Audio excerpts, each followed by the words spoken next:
And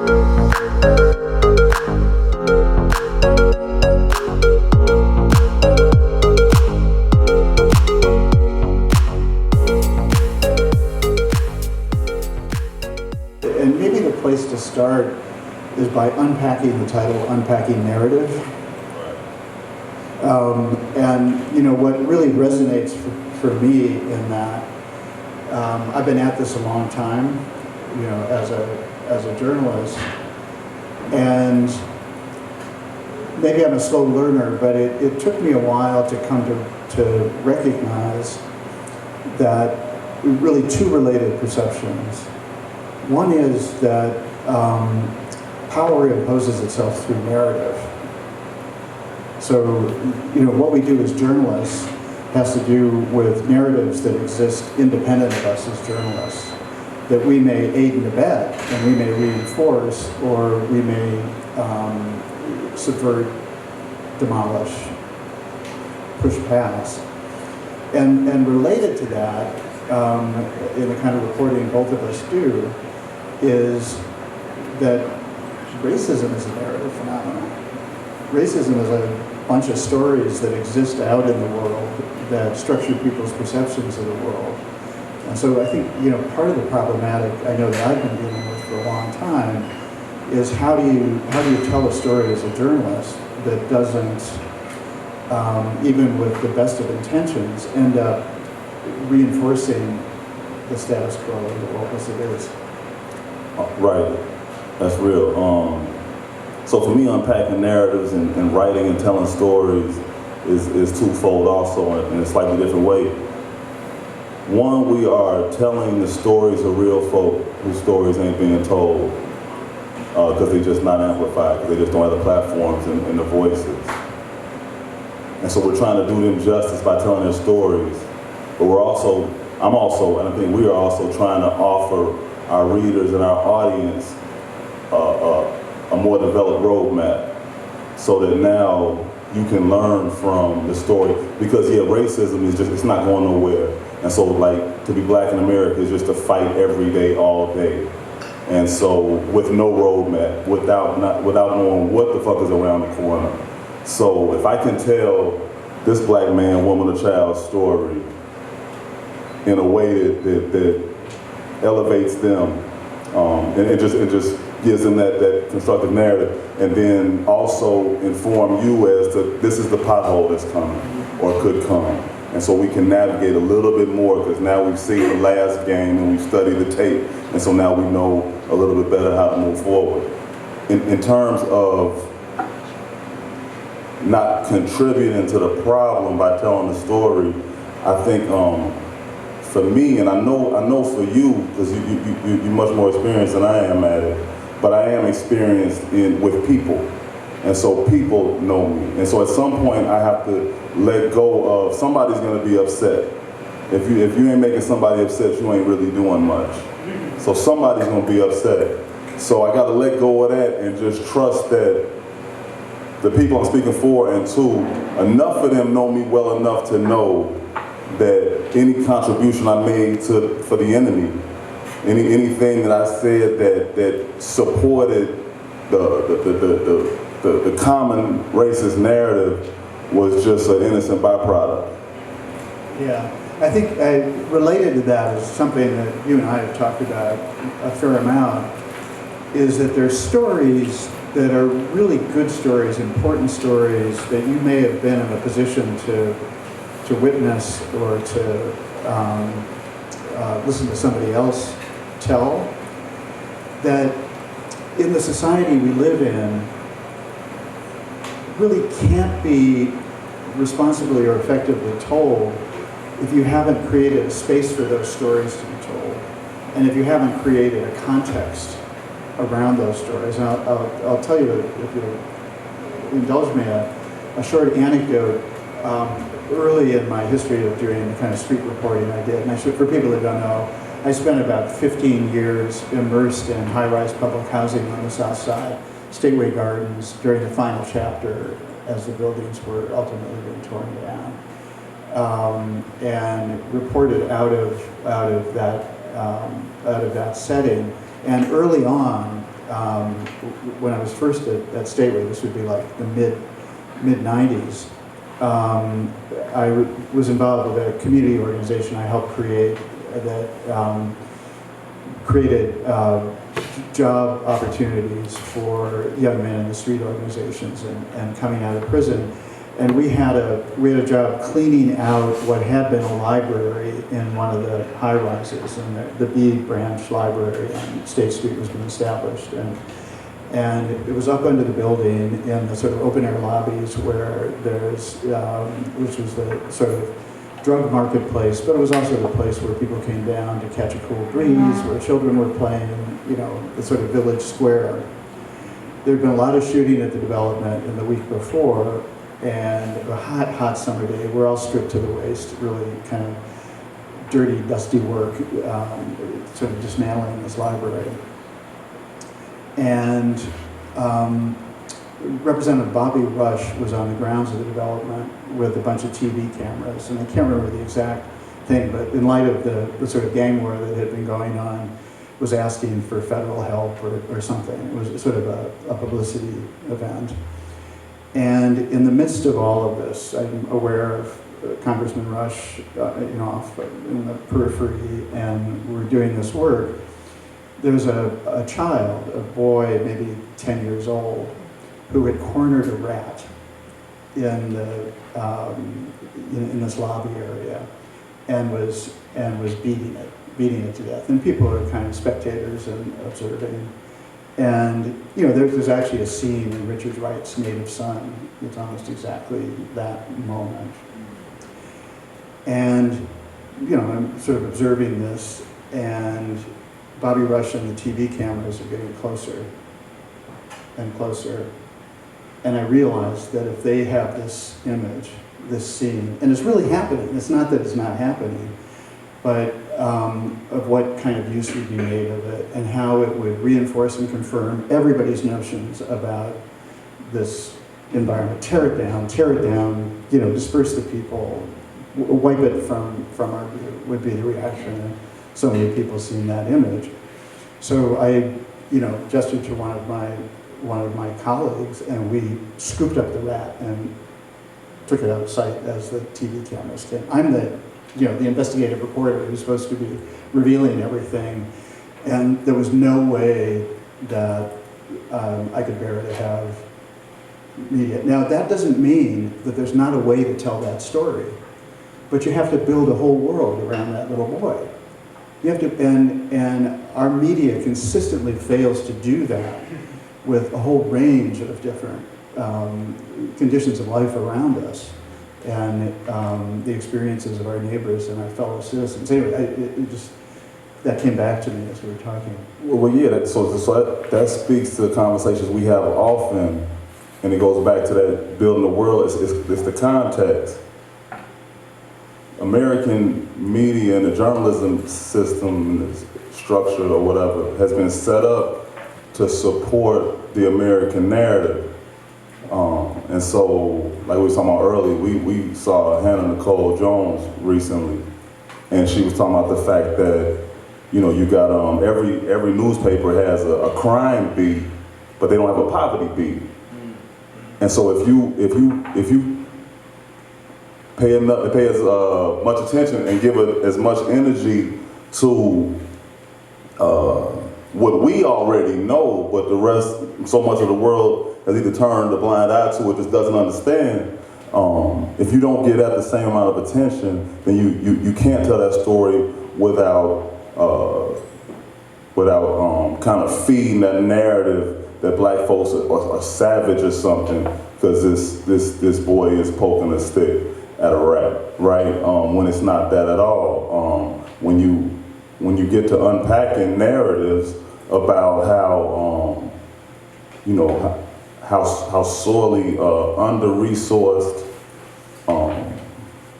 poorly educated, desperately impoverished so many folks are, you don't understand. And what's terrible is that all of these things exist because of the American narrative. The savagery, the image of savages that unfortunately has been kind of applied to black folks in a lot of spaces it's a real thing, but it's something that white America created. Little boys didn't come over to this country playing with rats. You know what I'm saying? But when you put people in holes, you know, we ain't got shit but the dirt to play with. And so if you don't tell those stories, then yeah, you don't understand it. I think the other sort of dimension of that is, and you touched on this, Yohance, is there are things that, and I say this with some sympathy. I don't want to sound like I'm standing in a kind of moral judgment of others. I think there's things that people find it really hard to look at and accept about the society that we have created and inherited, and the paradox in all of that is, and this really goes to the practice of journalism, because we're investigative reporters, or at least I'm known as an investigative reporter. The idea that you're revealing things that are hidden, when in fact the challenge, the overwhelmingly central challenge, is to reveal things that are in plain sight and not seen, and that the whole society has mobilized various strategies of not seeing, which is, you know, early in my career as a young writer, I really believed that I had this kind of vocation under the First Amendment, and that the nature of it was to gather information, to accurately render it for my fellow citizens, and then they would act on that information and make better choices or adopt better policies. Nothing in my life experience supports that. You know, I don't think that's the reality. You know, we're all living under a tsunami of information about, you know, very grave social and global conditions, and we have a way. And I think this is at least, you know, for me, I'd be interested in your reactions. For me, the fundamental problematic is really people's ability to know things and not know them at the same time, to be well informed in every conventional way, you know, in terms of news sources, in terms of reading the right books and all of that, and being fundamentally ignorant and oblivious about the conditions of life of fellow citizens, easy walking distance away from where you put your head on the pillow at night.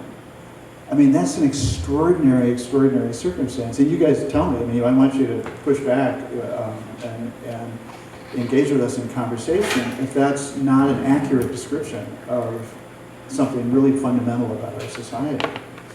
And that seems to me to be a very different way of framing the journalistic mission. People are too comfortable with their neighbors or the folks on the other side of the tracks living the way they're reported. Can I just interrupt to say one thing? I think that the fundamental question is whether they see those folk, the other, as it gets constructed in our narratives, as neighbors. You know, we know how to be neighbors, and actually one way of describing what we do at the Invisible Institute is journalism as a neighborly practice. But everything turns on how narrowly or broadly you define your neighborhood. I didn't interrupt. But no, it's cool because it's a dope point, and it makes me think. So you're right, they probably don't, but we also don't look at a lot of the countries that we show a lot of sympathy and empathy towards as neighbors either. You know what I mean? We send a lot of money and a lot of prayers and a lot of well wishes to folks who we can't even communicate with because we speak different languages. So we don't look at them as neighbors either. We've grown too comfortable thinking that black folks deserve their treatment, and which is why it's important for journalists and storytellers of you know, through any medium to tell the stories that humanize black folks. And it's a shame that you even have to say that you even have to say that there's a need to humanize humans, but we've been so dehumanized through these narratives and just through our experience and it's been sold and it's been accepted and it's just become like running water. And so if we don't, we got to push back. That's where it starts to push. The pushback has to start. It's telling these stories in a way that humanize folks, that lets you know that this, imagine you in this world, that bigger world you're talking about. Yeah, and I think that's where the critique of journalism comes in, as you're alluding to, because journalism contributes so much to those perceptions. To go back to public housing, and I'm sure in this audience there are lots of people who have a sense of the city before the demolitions. This huge high-rise city within the city on South State Street and elsewhere on the South Side, concentrated on the South Side.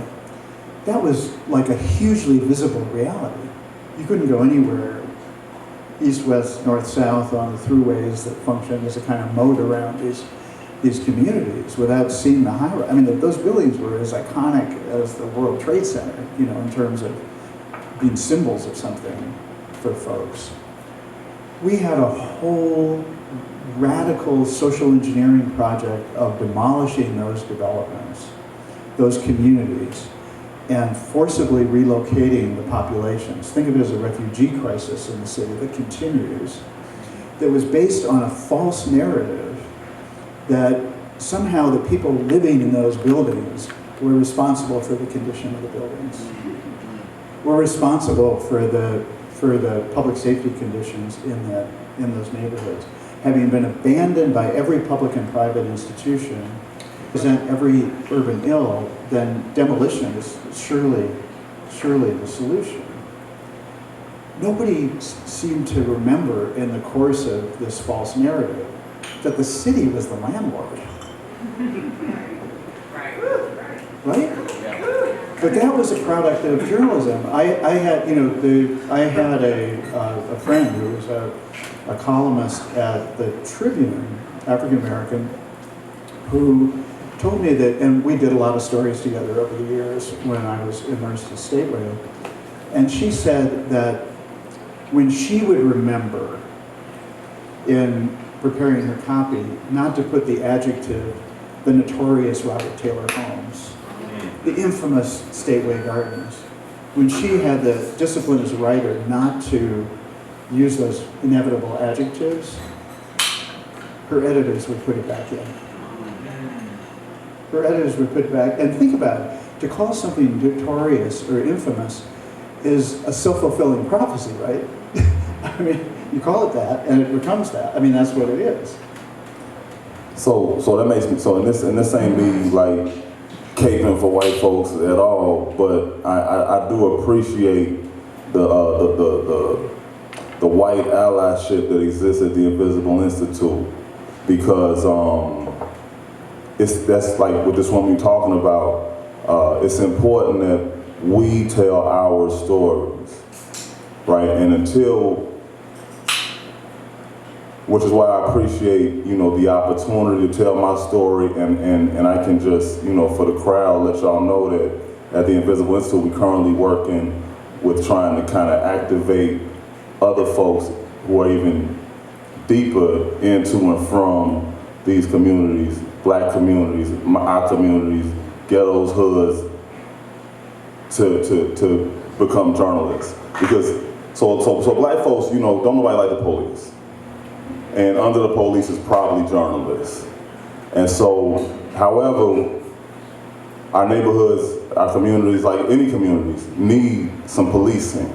And so it either has to happen by being members of the police force or by policing it yourself. And it's the same with journalism. If we don't tell our stories, either as members of existing journalism organizations or by just getting out here and telling them ourselves, they won't be told properly. I actually never thought of journalism as a form of community self-defense, but that's what you're suggesting. Well, absolutely, because it's these narratives that have existed since we got here and have just been strengthened by the repeated publishing of the same story over and over in a million different ways that makes so many people, unfortunately black folks included, think that, oh well, if you're there, you're supposed to be, because the system we believe that the system works in some sort of way. So yeah, we have to tell our stories. We have to enable more black folks, especially the most marginalized, to tell our stories. And I think that also relates, I know, to the mission of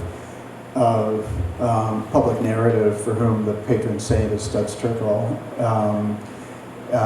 And I think the premise of the work that we do at the Invisible Institute, and it's long before the Invisible Institute sort of grew out of my practice, was always what motivated my work, is the sort of central idea that there are things that can only be learned on the ground from the people most affected by various policies and practices that constitute oppression in society, and that constitute structures of exclusion and racial inequality. And that again is very different from the way a lot of journalists and the way the profession tends to think of itself. And one of the things that I've actually been offended by over the years is sometimes I've been described, or our work at the Invisible Institute has been described as the voice of the voiceless, which is a kind of cliche that's sometimes applied to certain kinds of journalists. That's really an obscenity. People have voices. People have incredible critical perspectives and stories to tell and acute analyses. The question is anybody listening, and who's listening? And so, in some ways, our work is a really extended, immersive practice of listening. Facts. When not only do the people living the experiences have the best vantage point and are often most equipped to tell the story most effectively, they also have the best ideas for solutions, which is what journalism, it should be baked into our journalism. So it's one thing, and I've learned this even more so just recently doing our latest work, just how powerful control of your narrative is. That is a weapon, but we need every weapon, right? Because we fight a losing battle that we cannot stop fighting, right? Because we talk about this often. Black folks can't win. We just can't. Black folks ain't never ever finna be equal here. And so that might make you be like, well, fuck it. You know what I'm saying? I'm gonna get money and do me. But then you've kind of given up, because the thing is, yeah, you can stop pushing forward because you can't win, but you can make progress. And if you stop fighting, there's a force pushing back, trying to get us back to where we were. Slavery is conceivable in America because it happened. True liberation is inconceivable in America because it's never happened. Just the simple fact is it won't. But if you don't continue to fight for it like your life depends on it, you'll be back there. We'll be back there. So, and it makes me think, when I was in the joint, we talk about this, I've shared this with you. We watching the news, we looking for the latest prison reform bill and discussions that come up. And you get to realizing after a while, because you're like, how they can't see that this shit is broken? How they can't see that this system don't work? They do see it, right? It's working like it's supposed to.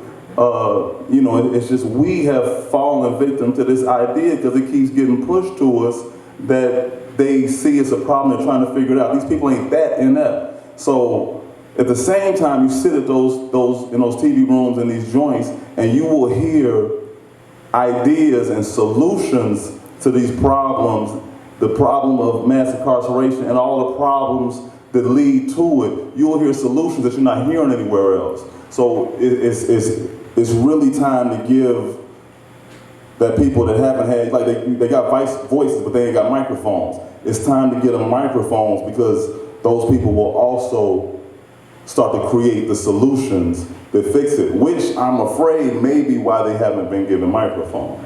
Yeah, microphones and a whole set of tools. Right. You know, yeah, no, that's well said. I mean, I find myself, you know, in this particular context, reflecting on.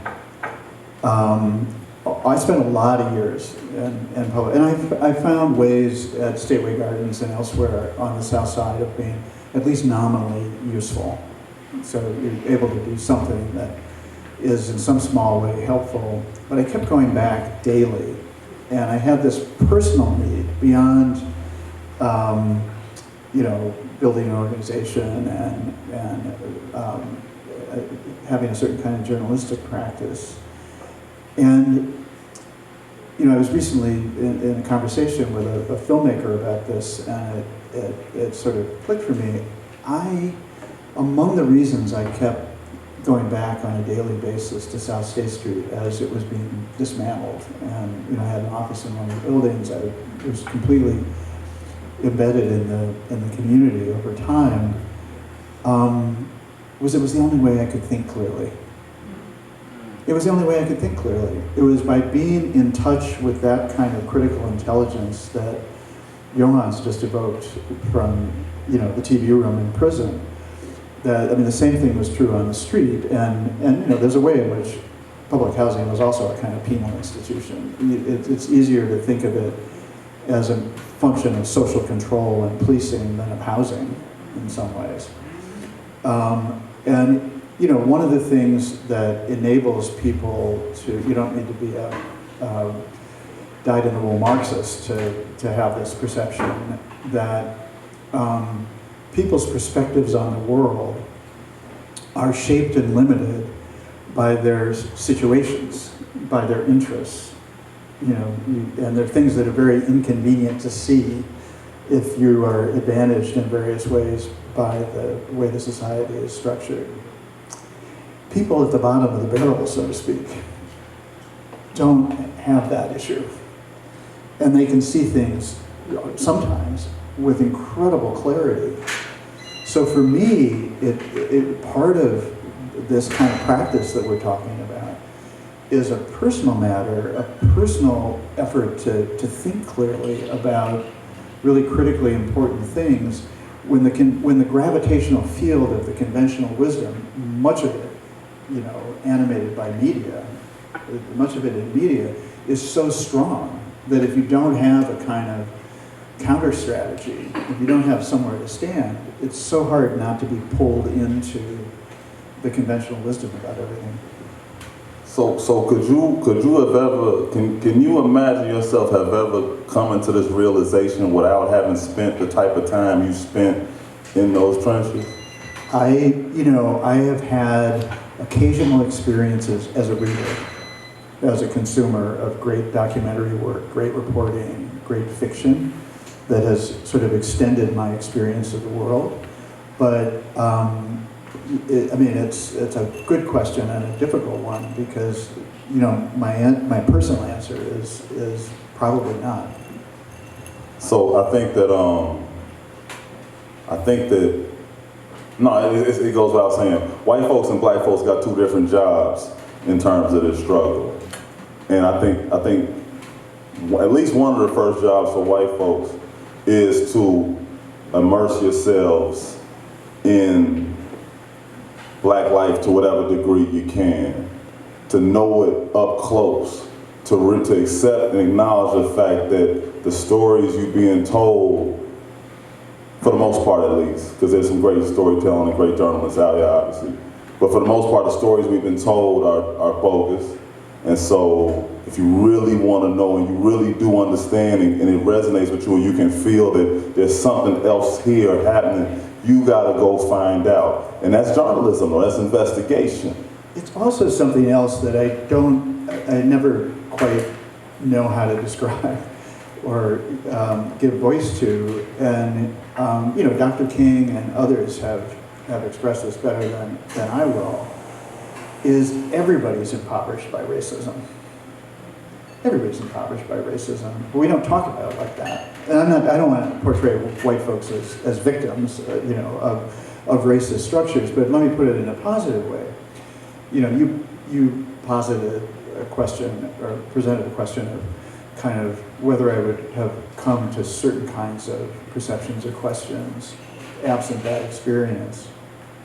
When I think about my life absent that experience, those years and all the relationships that many of which continue in my life, I'm left bereft. There's so many people in my life who wouldn't have been in my life. So many people I have, deep friendships with, people I love. So, you know, when you ask that question, what I experience is just a sense of incredible loss and a kind of personal impoverishment. And we don't really have language for that, partly because to say that everybody is impoverished and stunted by racism creates a false equivalence that obviously you don't intend. But there's a sort of we all want to flourish in the world and have the fullest experience in our time on Earth. And to draw kind of, to put a barbed wire fence around the place where we're safe and where we recognize everybody as being like us, to me is a nightmare of impoverishment. Well, so you're right. It's not the same. But no, of course it's right, and I know you know that. Yeah. But you're also right because y'all, white folks in America have been shaped by being slave owners and oppressors and having to lie to themselves in order to convince themselves that the oppression makes some sort of sense. So coming up, as a youngster, as a young black man in Chicago, I'm a man before I'm anything. We were different members of different street organizations and stuff like that. And it's always, I'm a man before I'm anything. And I just say this because I do recognize that I just look, no offense, I just wouldn't want to be white. You know what I mean? Because if it were to come back, I'm a man before anything, but I would come back as a black woman before I come back as a white man, because I would not want that legacy of being an oppressor. I would not want to have been so conditioned that somehow it's kind of second nature to me to be able to be complicit with that type of oppression of folk. So I understand that, yes, it's a curse for everybody for sure. But to finish the point, that white folks' responsibility who want to make that change is to do a lot of what you're talking about, and get in there and figure it out and do that research and investigate and understand what it is you don't know. And for black folks, the job is to tell the stories that we already know. We don't have to go there to know it. We know it. It's time for us to tell y'all and ourselves and encourage and inspire each other to tell our stories, so that, because the truth, what is Sojourner truth? The truth is undeniable and will prevail. The truth is, she said something cold like that. At the end of the day, you can't beat the truth, right? And so if you tell it and you push it, after a while, like that's why Martin went out there getting hit over the head with bricks and hoses, just to show. We didn't want us to still be getting hit over the head with bricks and getting hosed down, but you had to show it. It was undeniable to see those images. So I appreciate that. So I think if we haven't demonstrated anything else, we've demonstrated that we have the ability to talk all night with each other, and I think we should open it up. And so if there are questions, comments, pushback, whatever, we'd really welcome it.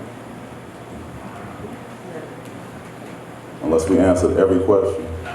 Oh, here we go. I go, Derek. I do a lot of people club narrative.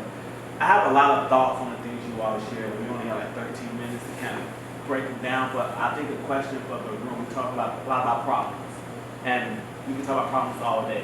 From you all vantage point of work with you all, what is the solution to start somewhere to create a new narrative? Because one thing I firmly believe, that we have to empower people to share their stories, but we're dealing with communities, not just black but brown, our Asian brothers and sisters who are muted and not even believe they can share their stories. How do we empower people to be vulnerable, to start this storytelling, to create the spaces for the stories to be seen?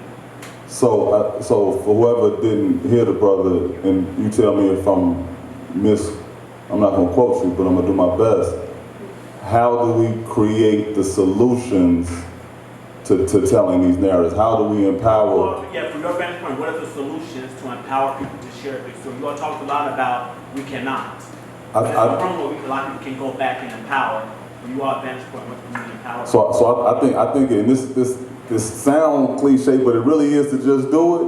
It really, like, so for instance, I knew I wanted to tell stories about Black life when I saw Spike Lee make Do the Right Thing. I had never seen a movie that I could relate to that well, that I felt like, damn, I'm on the screen right now. But that's New York and that ain't Chicago, and I go, well, I got something for them. I never felt like that. So once whoever is in position shows the example, we can tell our stories, and our stories can reach people.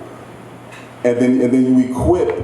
It's each one teach one. You know what I mean? One brother teach two, teach four. You know what I mean? Teach more. And so you do it. You show that it can be done, and then you equip the next person to do it, and it just has to spread. I mean, that's the best I can come up with. I think that's also the nature of journalism and creative work is, as I think about my own work, like your point about Spike Lee, there's sort of a constellation of individual artists and particular works that created imaginative space for me. That a certain kind of story might be possible, and of course you assimilate that to your own practice and your own situation, just like you're not in Brooklyn. Which means you also encourage people to read and watch the stories that are already been put out there. Because if you read and watch all the stories that are already being pushed, you'll see the flaws, you'll see what's missing, you'll see where you're not being expressed, or you'll see excellent jobs being done, and you'll know that much better what to do. But today, what trips me out, when I left in 07, I went to the joint in 07. The last time I did really serious investigative journalism was 97, and I left that experience very disappointed with what journalism can do. So it was like, okay, so I got to push my narrative through fiction, and I started writing plays with my partner who in the audience. And so coming back now and seeing where social media, technology, I didn't know what an audio podcast was, but everybody else does, and they reaching so many people. So we're in a much better position as everyday Black men and women to tell our stories and get them out to the world. And so now it's just, let's go. Let's be unafraid to tell our whole story. What can we lose? You know what I'm saying? And I would only add to that, and this really reflects on the mission of public narrative, that in the media environment that has developed, and it's certainly been true for us at the Invisible Institute, it's actually not that hard to find an audience of millions right now, with the structure of media. The really critical question is how to do reporting of the very highest quality and make it available in legible forms in the neighborhoods and communities that we're reporting on and reporting in solidarity with. And, we and others have made efforts that way, but I think part of the importance of public narrative is an ongoing process of convening around that fundamental question. Does anyone have one quick question? One more? Yeah. Well, young man over there raised his hand. Young. That's my homie. I know, that's why I said young. I just wanted to make a quick comment that the issues that you pointed out in the prison system of not being heard when the prisoners could have actually added something, or not listening to the residents when the residents could have had good ideas. I think that is the systemic problem of America. It's not vertically integrated. You got the people at the top who think they're smart with a little bit of money, but don't talk to the people at the bottom who are responsible for implementing these great ideas. And until that structure is taken down, it's going to be the same. Yeah, we got the good ideas, we know what will work, but the people that are making the policies, they're not hearing us. That's real, bro. But at the same time, and you're right. Until that changes, the fight is uphill. But the dudes in the joint, the brothers and sisters in the communities, we can't, that's the point, we can tell our stories though. Now, no, we can't take the microphones from NBC. Well, maybe we can. We can't take the microphones from certain folks up at the top. You're right, but that don't mean we do have. That's why I brought it back in '97. All I could do was write. And you remember this? This is my friend. In '97, I was writing this story that I'm working on now for a very small newspaper based out of the projects that had a reach. Maybe it's a little larger than this room, and it's frustrating. But the truth is, right now, you and me and everybody in here can jump on social media, can get a camera, can get a recorder, can get a pen and paper and tell your real, true story and everything you've seen and felt, everything you're thinking, and you can push it. Now, that's not to say that we're not facing everything you're saying, but we're in better position to push our story. That doesn't mean, because we can't get all of that, doesn't mean we can't get anything. We can't make perfect the enemy of good. We can make some progress, and we can use our voice, because we're here talking right now. You know what I mean? So I'm not trying to say that to say like, oh no, we can win. You know, I'm not trying to instill this like we can tear down the system, and I'm not that dreamy. But I also am no longer so defeated where I can't recognize like, oh no, there's some cracks and some crevices in this, and we can kick that shit in a little harder and open that hole up a little wider so the next dude can come. You know what I mean? You gotta wrap up. I'm Debbie down here. Round of applause for Yohance.